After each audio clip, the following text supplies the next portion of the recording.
Item ಯಾವುದೇ ಇರಲಿ try ಮಾಡಿ ಆಚಿ ಚಿಕನ್ ಮಸಾಲಾ. ಮತ್ತೆ ಯೋಗಿ ಆದಿತ್ಯನಾಥ್ ಅವರು ಇದ್ರ ಬಗ್ಗೆ ಒಂದು ತನಿಖೆ ಮಾಡಿ ಅಥವಾ ನಿಮ್ಗೆ ತನಿಖೆ ಮಾಡಕ್ಕಾಗಿಲ್ಲ ಅಂದ್ರೆ ನೀವು ದಯವಿಟ್ಟು ರಾಜೀನಾಮೆ ಕೊಟ್ಬಿಡಿ ಅಂತಾನೆ ಮಾಡ್ತಾ ಇದಾರಲ್ಲ. ಸೈಟ್ ರಚನೆ ಮಾಡಿದ್ದಾರೆ, ಒಂದ್ ರೌಂಡ್ ತನಿಖೆ ಮಾಡಿ ಅಲ್ಲೇ ಟ್ರಸ್ಟ್ ಮೆಂಬರ್ಗೆ ರಿಪೋರ್ಟ್ ಕೊಟ್ಟಿದ್ದಾರೆ. ಎರಡನೇ ರೌಂಡ್ ಚಂಪತ್ರಾಯ್ ಅವ್ರನ್ನು ಇದ್ ಮಾಡ್ಬೇಕಾಗಿತ್ತಲ್ಲ ಮೇಡಮ್. ನನ್ನ ಹೆಸರು ಮಯೂರ್ ಅಂತ, ರಾಷ್ಟ್ರ ರಕ್ಷಣಾ ಪಡೆ ವತಿಯಿಂದ. ಮೇಡಮ್, ಇದೇನು ರಾಮನ ಭಕ್ತನಾಗಿ ರಾಮ ಮಂದಿರದ ಹಗರಣನ ನಾವು ಯಾವತ್ತೂ ಸಮರ್ಥನೆ ಮಾಡ್ಕೊಳ್ಳೋಂಥದ್ದು ವಿಷಯ ಅಲ್ಲ ಇದು. ಅಲ್ಲಿ ಏನು ಹಗರಣ ಆಗಿದೆ ಅದ್ರ ಬಗ್ಗೆ ಪ್ರತಿಯೊಂದಕ್ಕೂ ನಾವು ಸೋಷಿಯಲ್ ಮೀಡಿಯಾದಲ್ಲಾಗಲಿ, ನಾನು ಅಲ್ಲಿ ಹೋಗಿ ಬಂದಿದ್ದೀನಿ, ರಾಮ ಮಂದಿರಕ್ಕೆ ಹೋಗಿ ಬಂದಿದ್ದೀವಿ. ಒಂದು ಮನೆ ಅಂದಮೇಲೆ 5 ಜನ ಇರ್ತಾರೆ, ಒಬ್ಬನು ಪೊಲೀಸ್ ಆಗಿರ್ತಾನೆ, ಇನ್ನೊಬ್ಬನು ಕಳ್ಳ ಆಗಿರ್ತಾನೆ. ಹಂಗಂತ ಇಡೀ ಮನೆಯೇ ಕೆಟ್ಟದಂತ ಹೇಳೋಕ್ಕಾಗಲ್ಲ ಅಲ್ಲಿ ನಾವು ಹೇಳೋದು. ಈಗ ನೀವು ಅದನ್ನು ಚಪ್ಪಲಿ ಕಳ್ಳರಿದ್ದಾರೆ ಬೋರ್ಡ್ ಹಾಕಿ ಅಂತ ಏನು ಇವತ್ತು ರಾಮ ಮಂದಿರ ಬಗ್ಗೆ ಹೇಳುವಾಗ ಬೇರೆ ಬೇರೆ ದೇವಸ್ಥಾನದಲ್ಲೆಲ್ಲ ಆಗಿದೆ. ಇದು ಒಂದೇ ಅಲ್ಲ, ಮಸ್ಜಿದ್ ಆಗಿರ್ಬೋದು, ದೇವಸ್ಥಾನ ಎಲ್ಲ ಕಡೆ ಆಗಿದೆ. ಇವಾಗ ಏನು ಹೇಳ್ತಾರೆ, ಉಂಡಿ ಕಳ್ಳರಿದ್ದಾರೆ ಅಂತ ಬೋರ್ಡ್ ಹಾಕಬೇಕು ಅಂತ.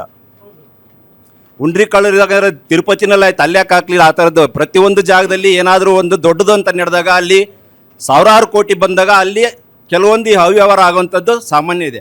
ಬಟ್ ಅದನ್ನ ಯಾರು ಸಮರ್ಥನೆ ಮಾಡ್ಕೊಳ್ತಾ ಇಲ್ಲ. ಸಮರ್ಥನೆ ಮಾಡ್ಕೊಳ್ತಾ ಇಲ್ಲ ಯಾರು, ಸಮರ್ಥನೆ ಮಾಡ್ಕೊಳ್ತಾ ಇಲ್ಲ ಯಾರು. ಶಿಕ್ಷೆ ಆಗಲಿ ಅಂತಾನೆ ನಮ್ದು ಇರೋದು ಆಲ್ರೆಡಿ. ಏನ್ ರಾಮ ಮಂದಿರದಲ್ಲಿ 200 ಕೋಟಿ ನುಂಗಿದ್ದಾರೆ, ಸರ್ವೇ ಸಾಮಾನ್ಯ. ತಿರುಪತಿಯಲ್ಲಿ ಅದಕ್ಕಿಂತ ಸಾವಿರಾರು ಕೋಟಿ ನುಂಗಿರೋದು ಇನ್ನು ಬೇರೆ ಬೇರೆ ಇದೆ. ಇದು ಯಾಕೆ ಇದು ಒಂದೇ ಬೆಳಕಿಗೆ ಬರುತ್ತೆ? ಮತ್ತೆ ರಾಮ ಪ್ರತಿಷ್ಠಾಪನೆ ಟೈಮ್ ಅಲ್ಲಿ ಯಾರು ಒಂದು ಅಳಿಲೆ ಸೇವೆ ಮಾಡಿಲ್ಲ ಅವತ್ತಿನ ದಿನ. ಇವತ್ತು ಅದ್ರ ಬಗ್ಗೆ ಬಹಳ ನಾನ್ ನೋಡ್ದಂಗೆ ಸೋಷಿಯಲ್ ಮೀಡಿಯಾದಲ್ಲಿ ಅಲ್ಲಿ ನಾನ್ ನೋಡ್ದಂಗೆ ನಾವ್ ಯಾಕೆ ಅದಕ್ಕೆ ದೇಣಿಗೆ ಕೊಡ್ಬೇಕು, ಅಲ್ಲೇ ಯಾಕೆ ಕಟ್ಟಬೇಕು, ಈ ತರದ್ದು ನಡೆದಿದೆ ಸೋಷಿಯಲ್ ಮೀಡಿಯಾದಲ್ಲಿ. ಮೇಡಮ್, ನನ್ನ ಗಮನಕ್ಕೆ ಬಂದಿರೋದು ನಾನು ಯಾವ್ದನ್ನ ಎಲ್ಲರ ತಲೆಗೂ ಕಟ್ಟಿದ್ರೆ ನಾನು ಹೆಸರು ಹೇಳ್ತಾ ಇಲ್ಲ ಮೇಡಮ್. ಮೆಸೇಜ್ ಮಾಡಿದಾನೆ ಈಗ ಈ ತರದ್ದು ಮೆಸೇಜ್ಗೂ ಇಲ್ಲಿ ಈ ಸಾರ್ವತ್ರಿಕ ಮಾಡೋದು ಏನ್ ಬಂತು? ಇವತ್ತಾನೆ ಉಲ್ಲೇಖ ಮಾಡಿದ್ರು, ಒಬ್ಬ ತಲೆ ಕೆಟ್ಟವನ್ ಮಾಡಿದ್ದಾನೆ ಅಂದ್ರೆ ವಾದ ಮಾಡ್ತಾ ಹೋದ್ರೆ ಮತ್ತೆ ವಾದಗಳು ಜಾಸ್ತಿ ಆಗ್ತಾ ಹೋಗುತ್ತೆ. ಮೇಡಮ್, ಮೋಹನ್ ವಿಶ್ವರ್ಗೆ ನನ್ನ ಪ್ರಶ್ನೆ, ಅವ್ರ ಉತ್ತರನೇ ನನ್ನ ಮರು ಪ್ರಶ್ನೆ. ನಾನ್ ಕೇಳಿದಿಷ್ಟೇ. ಅವ್ರು ಹೇಳಿದ್ರು ಒಬ್ಬ ಯಾರೋ ತಲೆ ಕೆಟ್ಟವನ್ ಮಾಡ್ದಂತ ಚಂಪಕ್ ಅನ್ನೋ ವ್ಯಕ್ತಿ ಎಲ್ಲ ನೋಡಿ ಮೇಡಮ್, ಇಲ್ಲ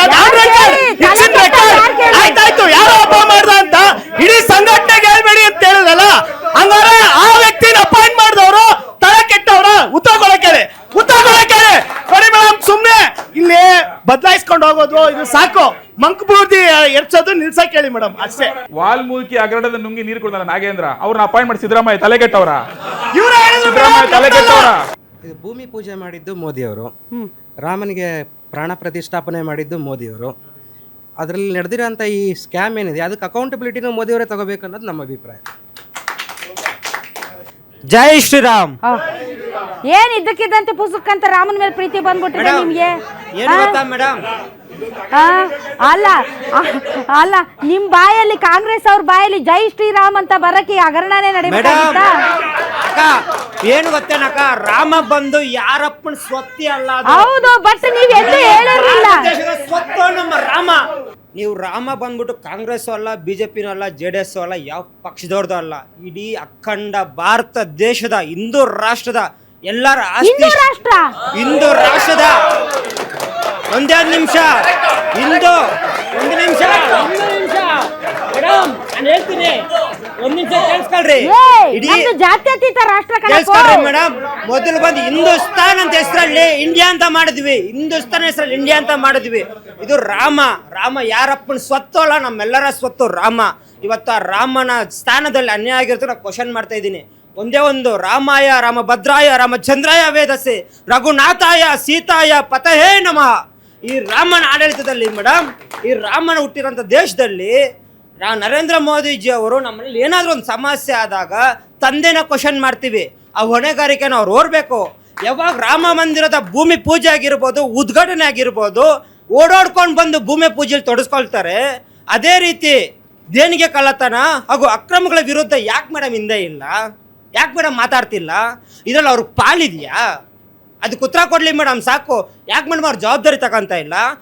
ಏನು ಗೆದ್ದಾಗ ಓಡಾಡಿ ಬಂದರು, ಸೋತಾಗ ನಿಂತ್ಕೊಂಡು ನೋಡೋದ ಇವ್ರ ಕೆಲಸ? ನಮಸ್ತೆ, ನನ್ನ ಹೆಸರು ಶಿವಾನಂದ್ ಅಂತ. ನಾನು ಒಬ್ಬ ಟೆಕ್ನಿಕಲ್ ಪರ್ಸನ್ನು. ಈ QR ಕೋಡಲ್ಲಿ ಏನೇ ಸ್ಕ್ಯಾಮ್ ನಡೆದ್ರು ಅದಕ್ಕೆ ಮನಿ ಟ್ರಯಲ್ ಅಂತ ಇರುತ್ತೆ. ಆರಾಮಾಗಿ ಅದನ್ನು ಹಿಂದೆ ಹೋಗಿ ಯಾರು ಎಲ್ಲಿಗೋಯ್ತು ದುಡ್ಡು ಅನ್ನೋದು ತೆಗಿಬೋದು.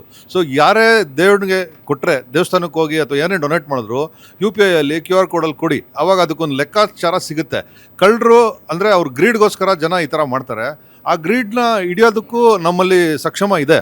ಸೊ ಪೊಲೀಸ್ ಆಗಲಿ, CBI ಆಗಲಿ, IB ಆಗಲಿ, ID ಎಲ್ಲ ಹಿಡಿತಾರೆ. ಹಿಡಿಯೋದಕ್ಕೆ ಅವ್ರಿಗೆ ಪಾಪ 5.5 ವರ್ಷ ಇದಕ್ಕಿಂತ ಬೇಕಾಗಿಲ್ಲ. ಇವಾಗಿಂದ ಅವ್ರಿಗೆ ಟೈಮ್ ಯಾವಾಗ ಟೈಮ್ ಬೇಕು, ಯಾವ ಟೈಮ್ ಇವಾಗ ಬಂದಿದೆ, ಅವ್ರು ಹಿಡಿದೇ ಹಿಡಿತಾರೆ.